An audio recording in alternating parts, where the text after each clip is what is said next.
All right, ladies and gentlemen, welcome back to the channel. It is Wednesday, and you know what that means. Time for some Wednesday wisdom and diving deeper into the lost wisdom of the Pharaohs and the Hermetica.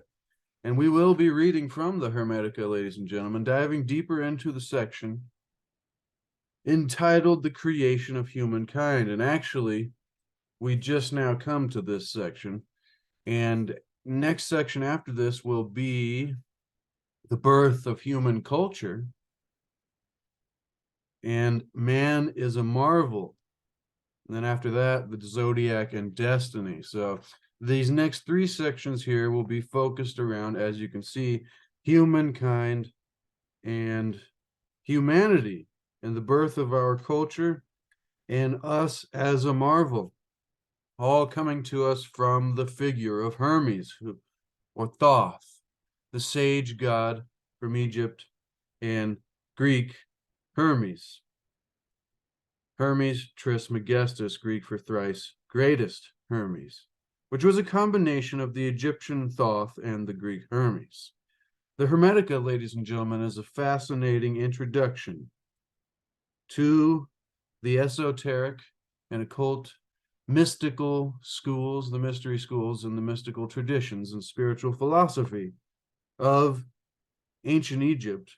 And I believe even before then, back to the golden age, and the age of Atlantis, and times before then, in the cycle of the great year. But, ladies and gentlemen, as we know, we have come out of the dark ages, and we are now heading back towards the golden age in the next few thousand years. Hopefully, that's the way that I like to look at it. But, ladies and gentlemen, we went over that in a different video.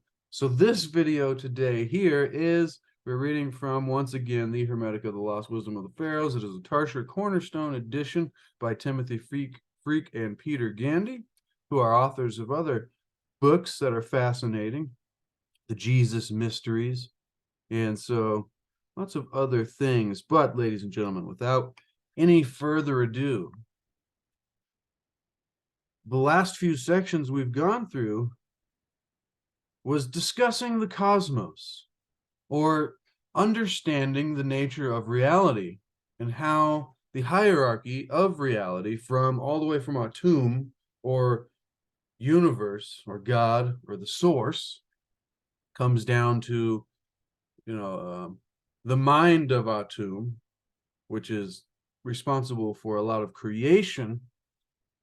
But so we've gone from all the way from Hermes being initiated into this wisdom. And then that was the prophecies of Hermes. And then the initiation of Hermes, which was the second section, when he discovered. Hermes derives his wisdom from a dramatic mystical revelation. With his mind alert and yet still and empty, he hears Atum speaking to him, or God. And so Atum told him, said, I am the way guide, the supreme mind, and the thoughts of Atum, the one God. I am with you always and everywhere. I know your desires. Make your questions conscious, and they will be answered. And this was when Thoth, I like to think of him as Thoth, but Hermes, says, show me the nature of reality and bless me with knowledge of Atum. And so this is when he had his mystical vision and came to the understanding. And then that, it said at the end of that, then with this power in me, I began to speak.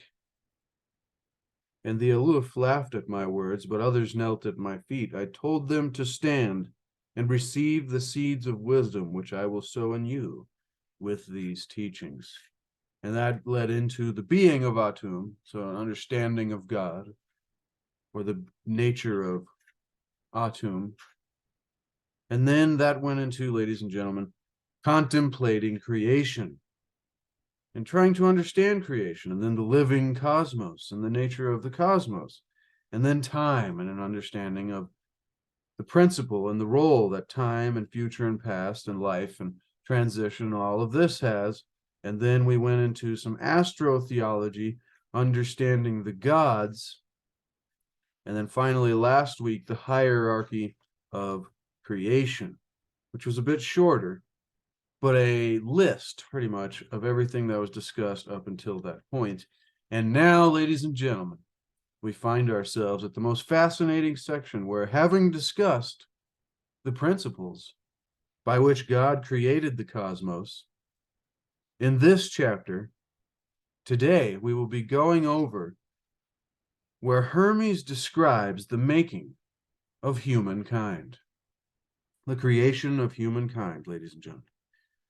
And so, with that being said, the book begins, quote, God created humankind because he wanted there to be a creature. Now consider this. God created humankind because he wanted there to be a creature capable of appreciating the great beauty of his cosmos. So we just went through all these sections, and if you've missed previous episodes in this series, then go back and check that out, because it all leads together and it gives us an understanding, because what we're trying to do is get a greater understanding of the nature of reality in order so that we can increase the quality of our experience. Now, with that being said, so God wanted to create something that could appreciate the beauty of this cosmos while existing in it, I'll add. The book continues. He asks each of the gods, which we went over last time, or in the time before that, who administer the cosmos, to provide something to benefit humanity. Now, this is very fascinating. The sun gives joy. The sun gives joy. And you can see that mirrored in life. How many people feel much better when it's a nice sunny day? It's almost that way here today. Hope the weather's good wherever you are, ladies and gentlemen. I hope you got yourself some tea or a cold beverage, if you prefer that, depending what time of the day it is where you are. And I hope you got yourself your comfy chair. And what the tea says today, ladies and gentlemen, is the world needs your unique gifts. So don't leave with them still inside you. Do as much as you can to share what it is that you have to share. And that's probably why I'm here now, doing this with you, ladies and gentlemen. So thank you for being here. I love and appreciate all of you. If you're getting value, you don't have to do nothing this time. When God hears what the gods will offer, he thinks humankind into existence. Now, this goes to the power of our minds and the power of creation, because remember, our minds are as above, so below, or a mirror image, a microcosm of the macrocosm of this mind of God that can simply just think things into existence. But let us go back to the most important part about these attributes and characteristics that the gods, or the planets, the sun and the moon and the 5 planets making up the gods of the cosmos. I don't know how to describe them as a group. It's just the gods of, see, it's funny, when most people think of gods, they think of like people, beings, men and women that look very, tall and perfect in a way, or they're much stronger, or, shining with a radiance of light or something. But this understanding of gods as the planets that have archetypes, and this was all discussed in the gods, the section a couple weeks ago, but have these archetypes that mirror traits and archetypes in what we see in our lives, in our world. And so that's a deeper subject of its own, but it's very fascinating. So the sun gives joy, ladies and gentlemen. The moon gives sleep. Saturn offers the limits of necessity and the balancing force of justice. Jupiter gives peace. Mars gives struggle. Venus offers love, and Mercury, wisdom. It's interesting to relate each of those to the days of the week and see what kind of experience you have throughout your week during each day, considering the archetypes of each of these.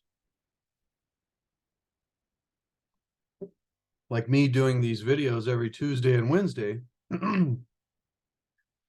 could have a certain vibe to it based on what days of the week and what did it call it here? Attributes.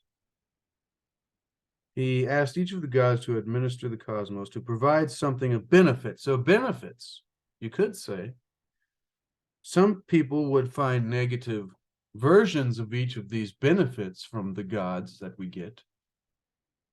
But nevertheless, when God hears what these gods, so see, God and the gods, there's always this plural going on.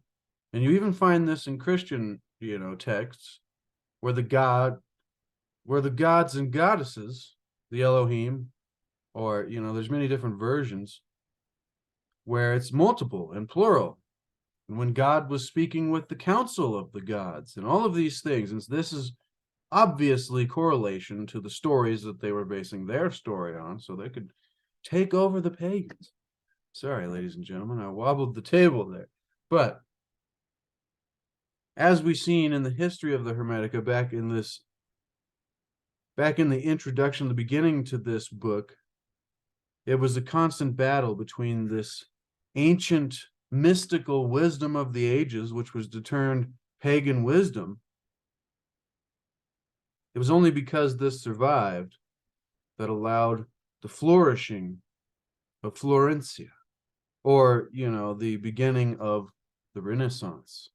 And many other great times and minds have been influenced out throughout history by this quote-unquote pagan or mystical, spiritual, ancient wisdom of the ages, ladies and gentlemen.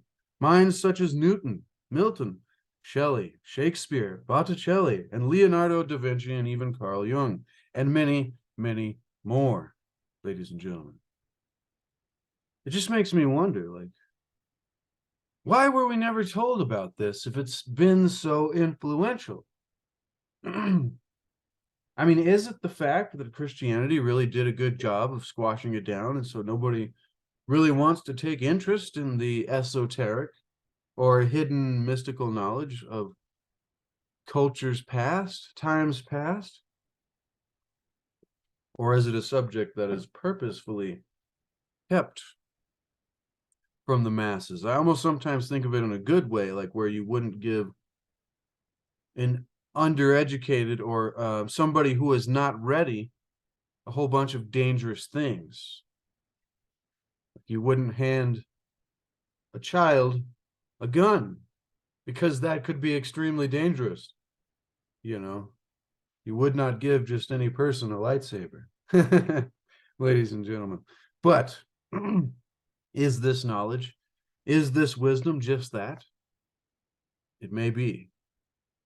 And I often wonder if I should just be sharing it the way I am, but I know that I'm not really going into the dangerous parts of all of this, if there is just that. I think sometimes, so often, it is just a perspective and an intention. But anyways, without me rambling anymore, when God hears what these gods will offer, Saturn, the sun and the moon, Jupiter, Mars, and Venus and Mercury, he thinks humankind into existence. At first, humanity is just a thought, a soul. It is unable to tend and look after the earth as God wishes.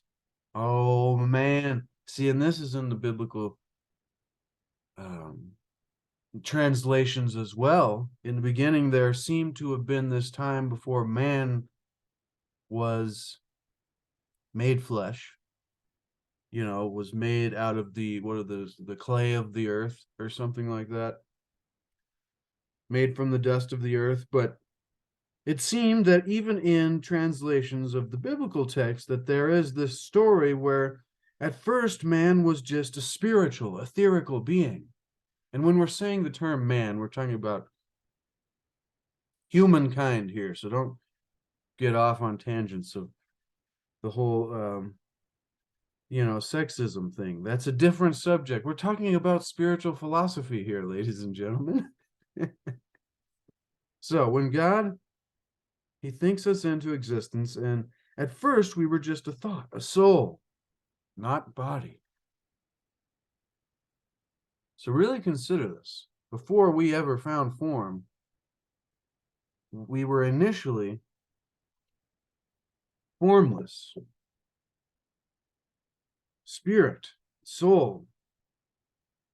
And so it is unable to tend and look after the physical earth as Atum wishes us to do.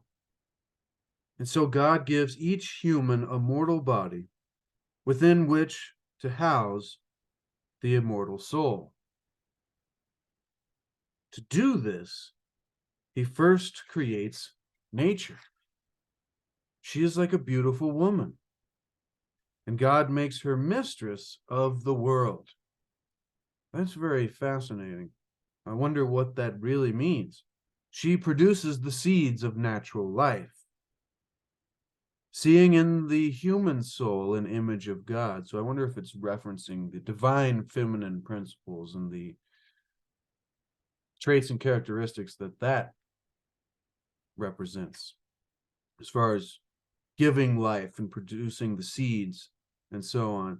Seeing in the human soul an image of God, nature falls in love and merges with her beloved.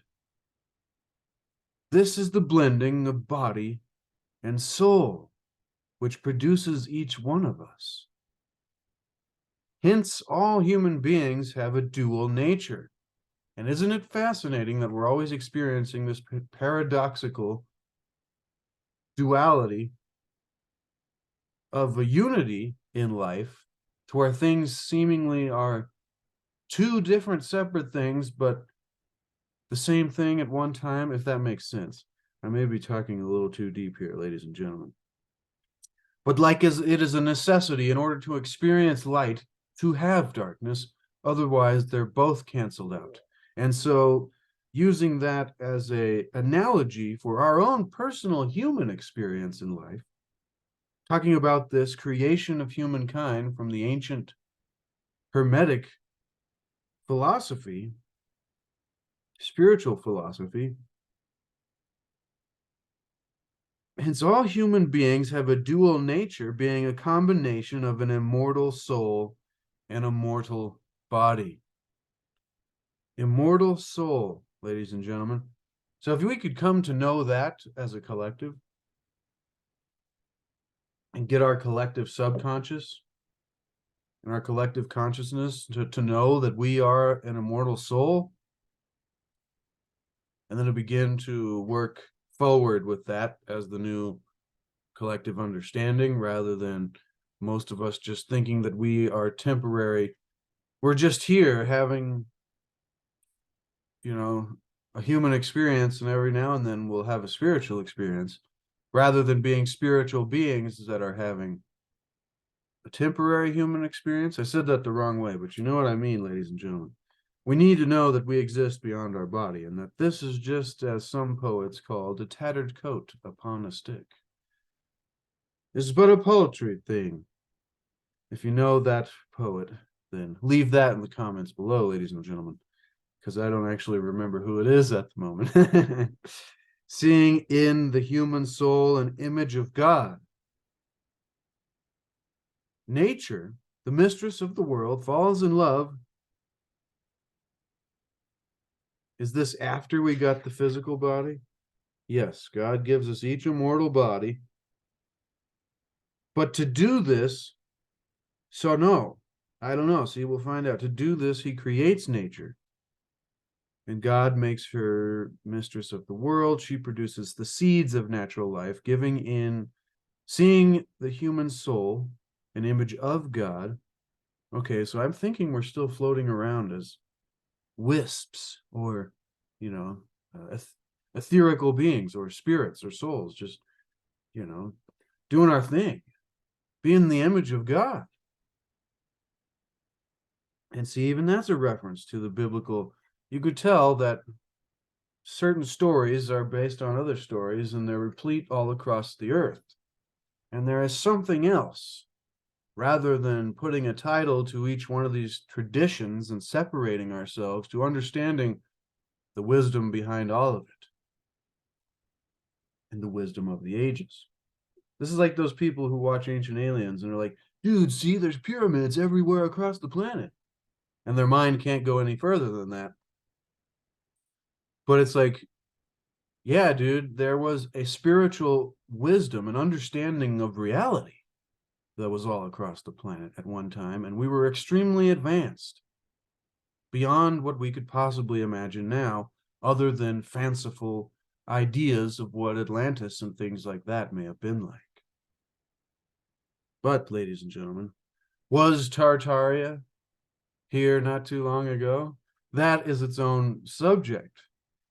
And it's so new of a subject. I think we've yet to have, you know, we've yet to have enough research, and it's been so well hidden that we need to study more.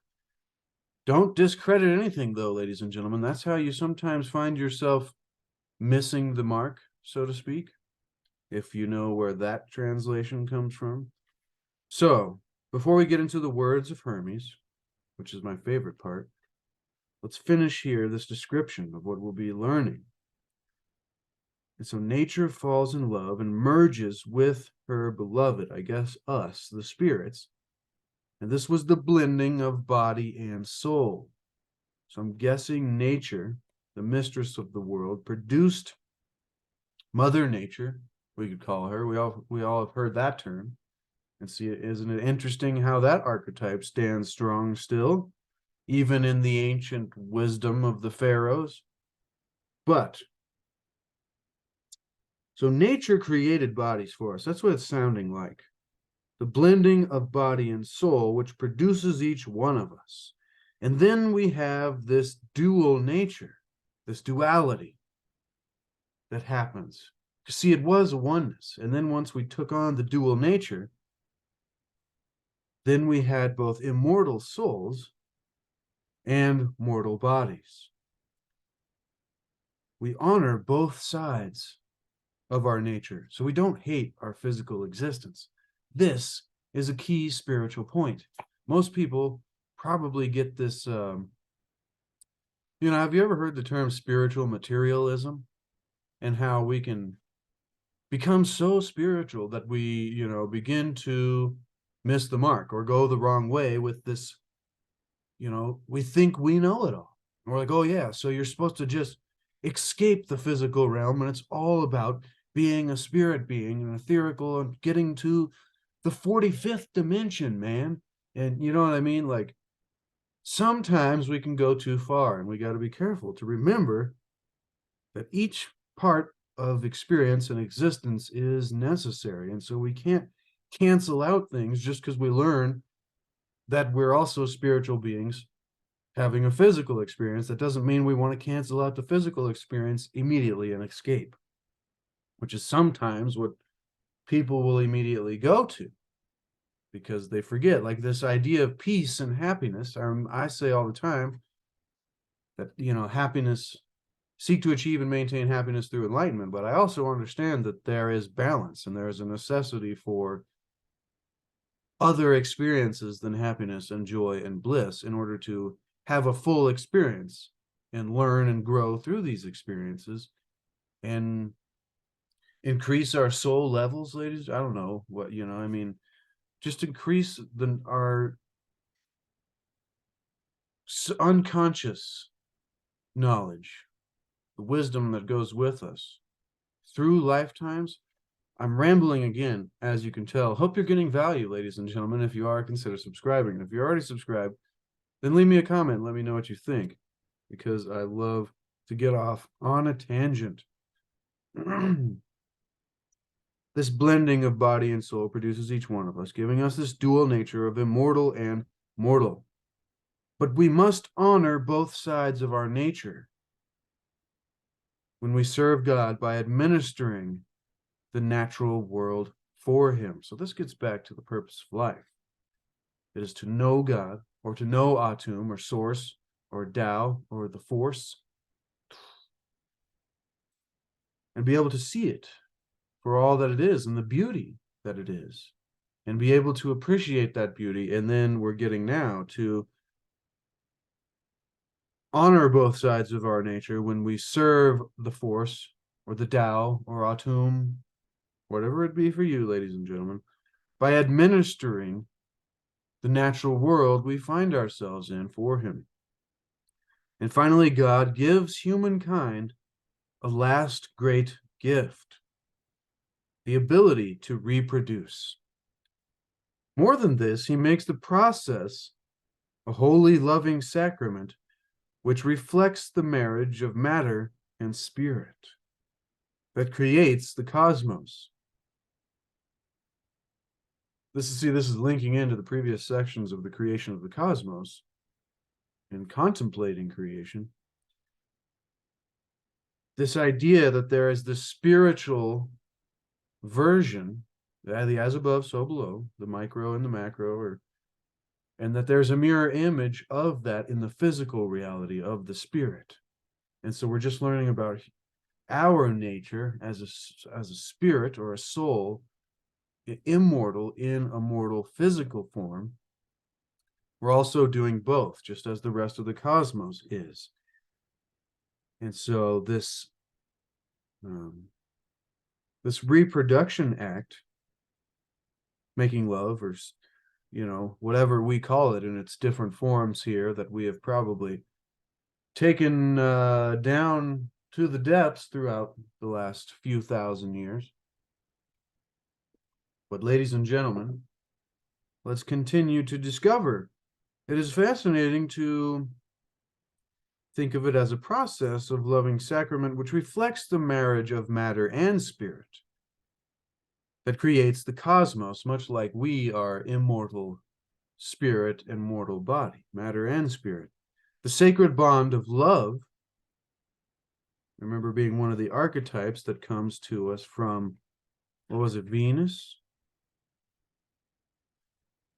Venus offers love, yes.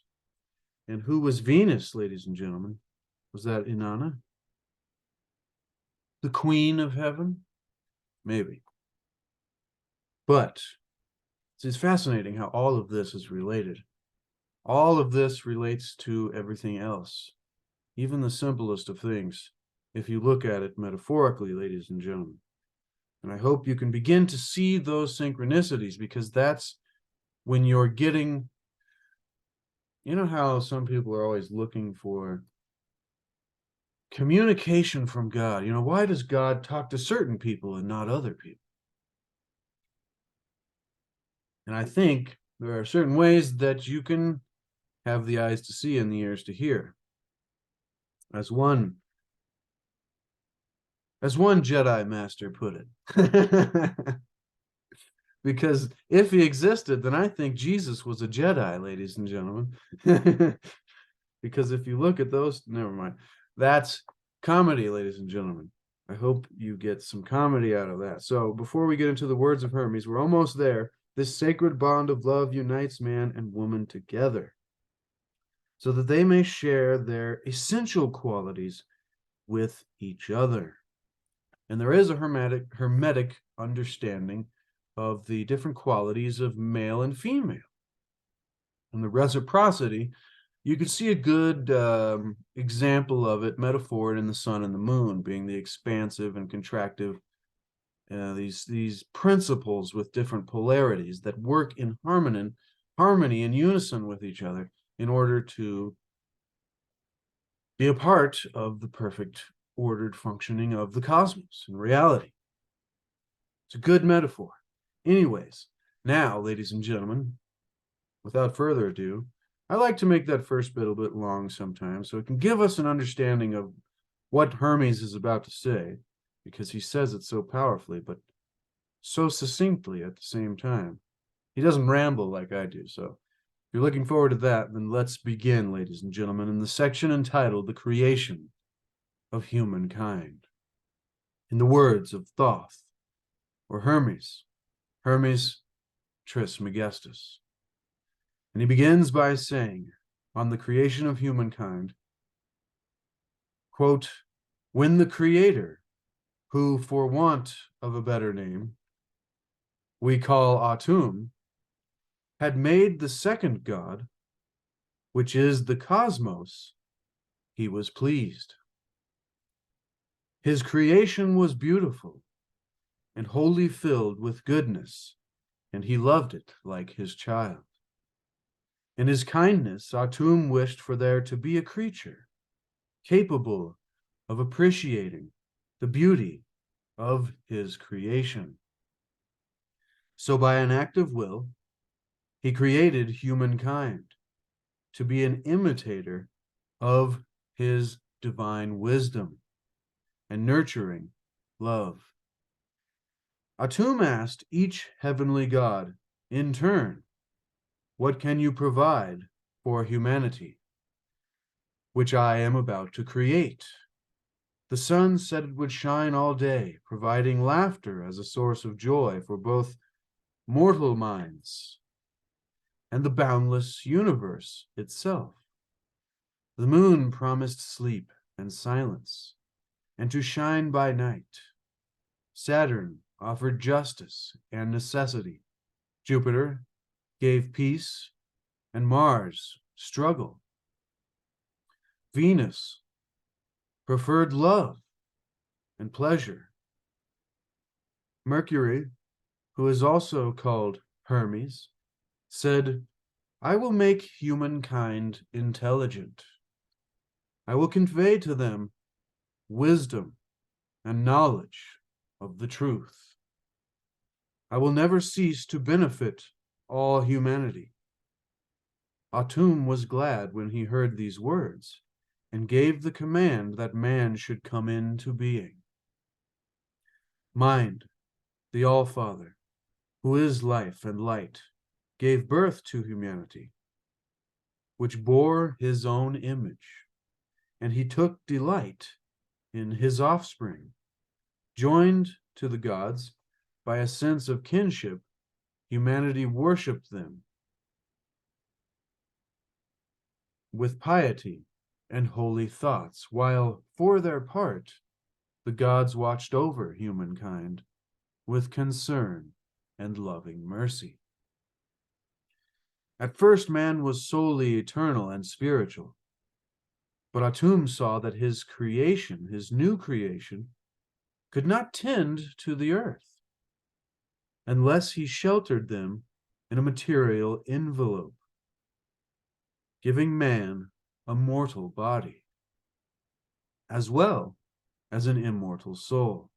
So, Atum bade nature be, and from his voice came a woman's form, so lovely that the gods were smitten with her beauty. Atum made nature mistress of the world. She communed with herself, producing all kinds of seeds, which Atum took hold of with his hands and scattered all over the earth. Who is the mother of all worldly things? Seeing a man in a beautiful image of Atum, nature was filled with insatiable love. She clasped him to her, and they merged to become one in love. Mortal and eternal blended and mingled, so that man may perform the demands of both sources of his nature. Firstly, to serve Atum, venerating and praising the things of heaven.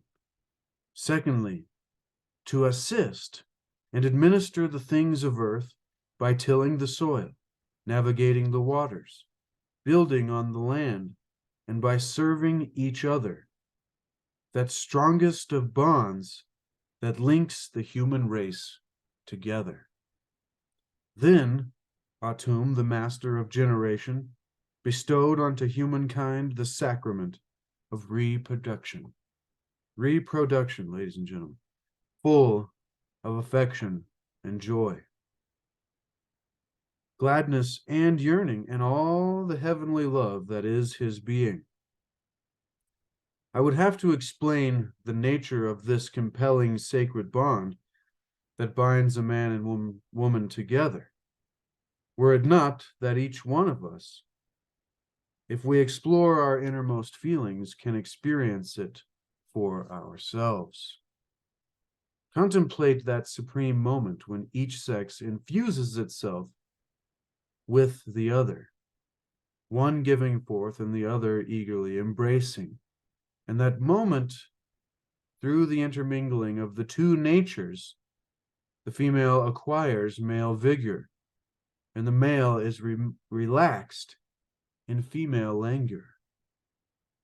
This sweet sacramental act we celebrate is shared in secret, because if performed openly before impure eyes, the ignorant may mock the divine power manifesting in both sexes, will shy away. And that finishes the words of Thoth and Hermes Trismegistus, on the creation of humankind. On the creation of humankind, ladies and gentlemen. I think this being from translation, sometimes the words seem a bit out of place, or it's like there was a word missing.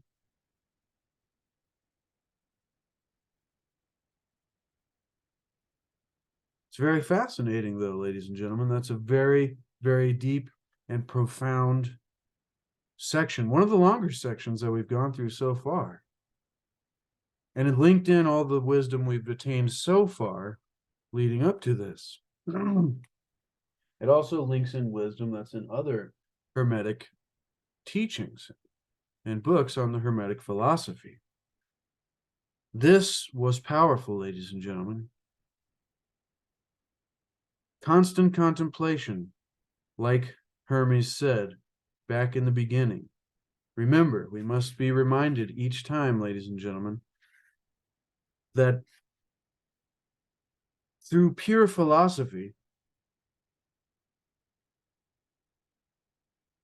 is spiritual striving. So pure philosophy is spiritual striving through constant contemplation to attain true knowledge of Atum, the one God, and a greater understanding of the nature of reality, ladies and gentlemen.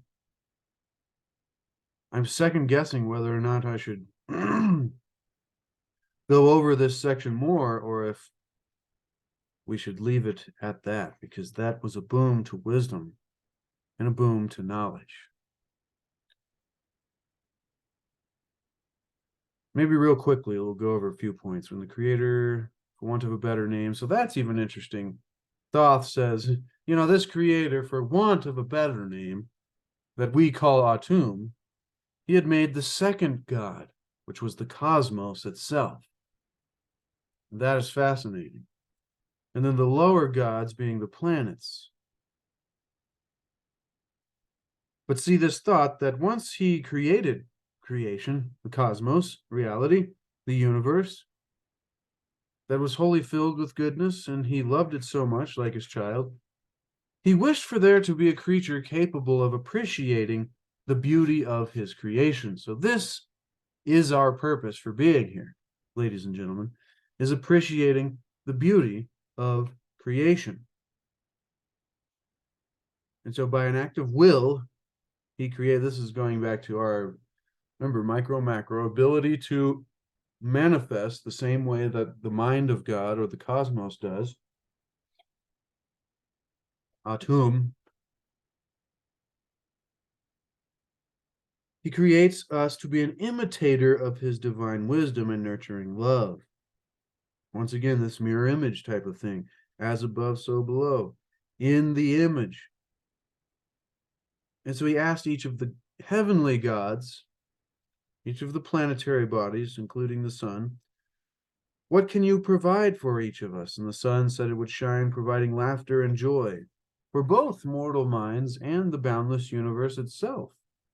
It's fascinating. The moon promised sleep and silence, and to shine by night.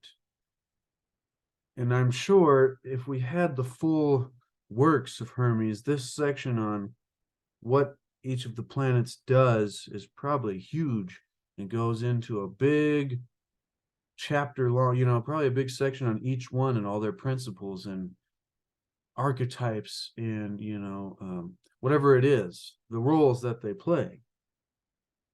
Saturn offered justice and necessity, Jupiter, peace, Mars, struggle, Venus offered love. It said pro-offered or preferred, but love and pleasure. Mercury, and see, then it spends quite a bit of time on Mercury because it says Mercury, who is also called Hermes, said, I will make humankind intelligent. So Thoth, or Hermes, being the god of wisdom and many other things, this being the lost wisdom of the Pharaohs, and having Thoth there, this being the Hermetic works, putting forth that maybe the most important of all would be this god Hermes giving off, or Mercury giving off intelligence, wisdom, and knowledge of the truth. Says, I will never cease to benefit all humanity. And Atum was glad when he heard these words and gave the command that man should come into being. And then the mind, which is another thing, life and light, gave birth to humanity, which bore his own image.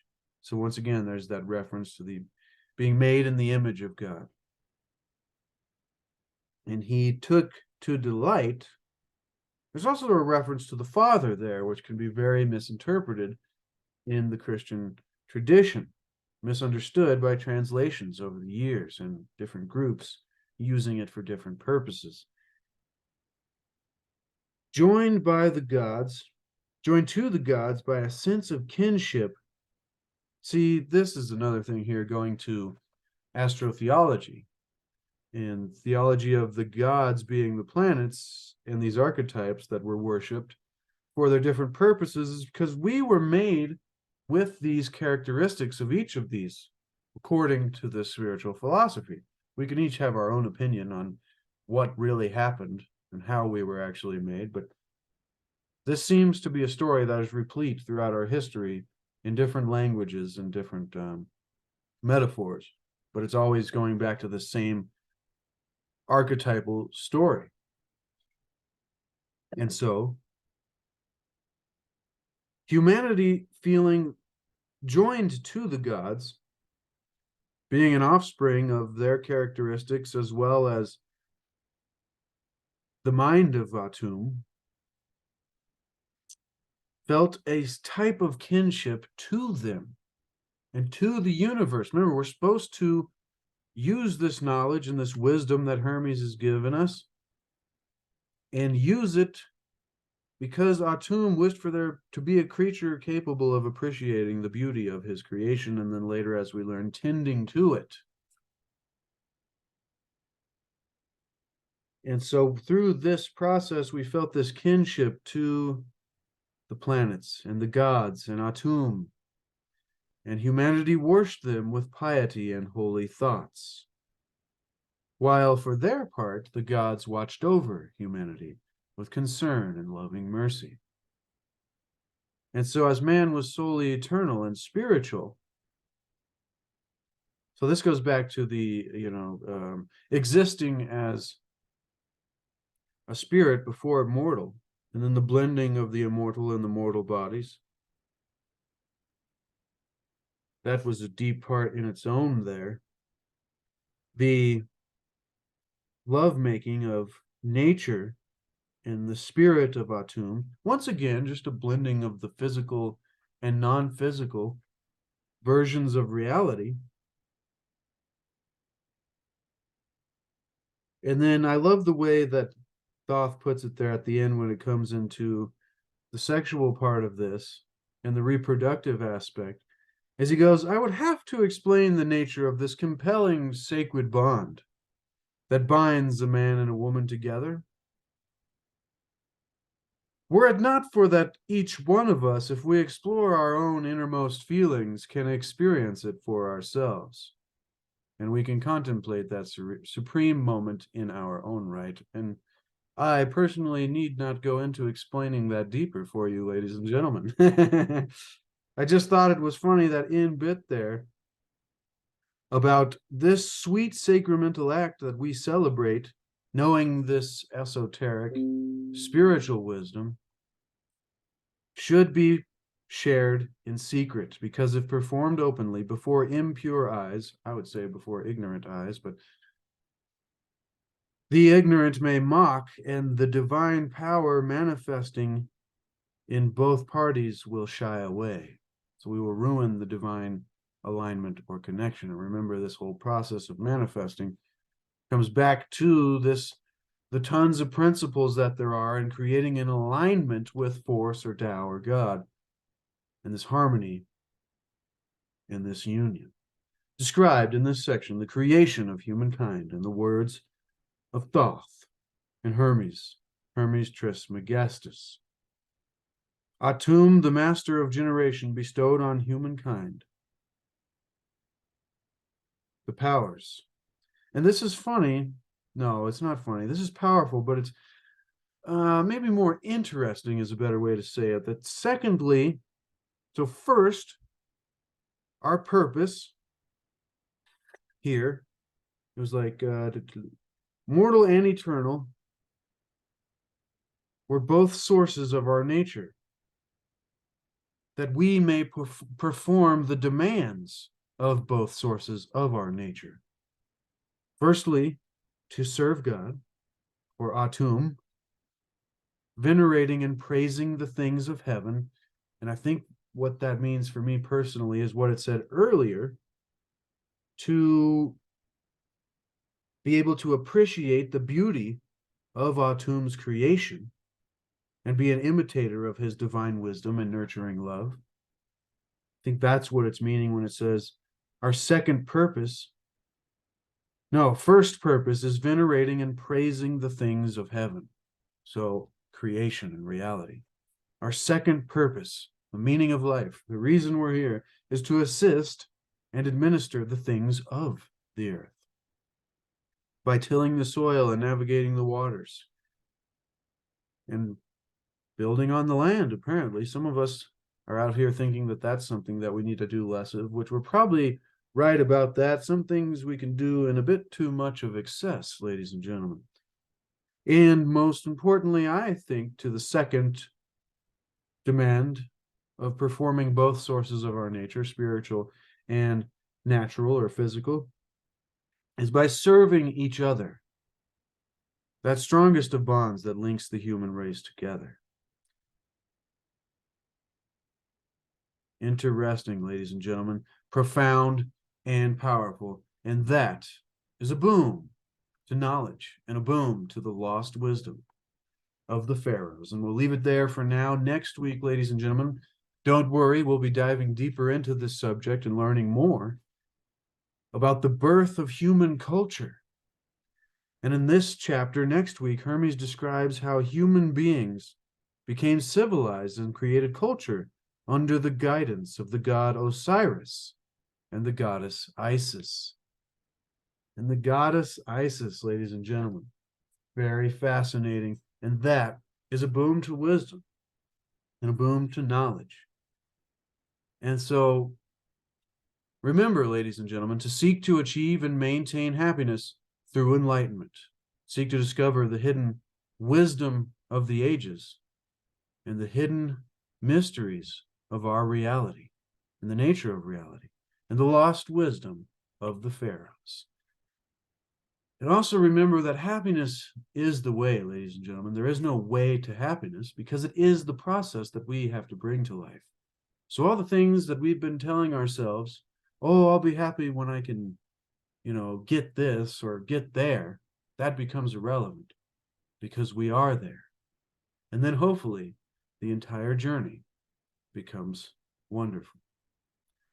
Thank you so much, ladies and gentlemen. I love and appreciate all of you that spend time here with me and Hermes and Thoth, Hermes Trismegistus, Timothy Freke, and Peter Gandy, and the Lost Wisdom of the Pharaohs. Be sure to expand the description below the video and click more, because I have a link to the book so you can get it for yourself to put it on your shelf so that you can have it for reference in the future.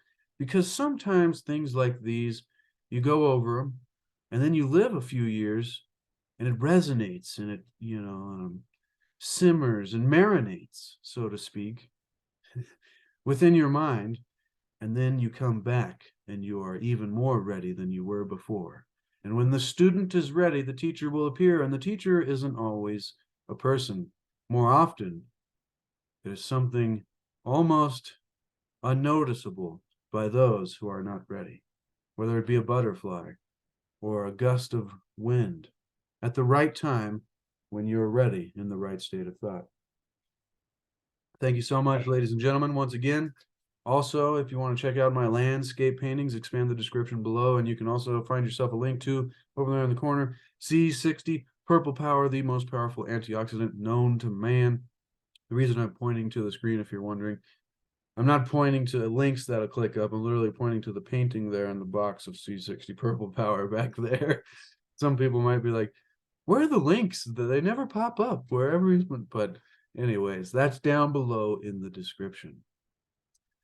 All right, ladies and gentlemen, that was a fun Wednesday Wisdom, and I hope you enjoyed it as much as I did, because we're here. The purpose for being here is once again seeking to achieve and maintain happiness through enlightenment, through a greater understanding and a greater awareness of the nature of reality.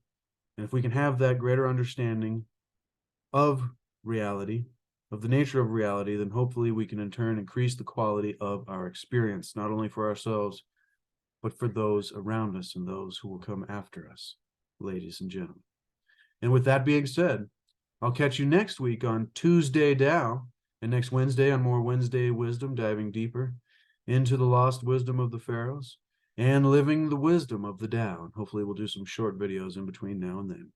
All right. Thank you, ladies and gentlemen. Be the change that you want to see. Be the example that we want to set.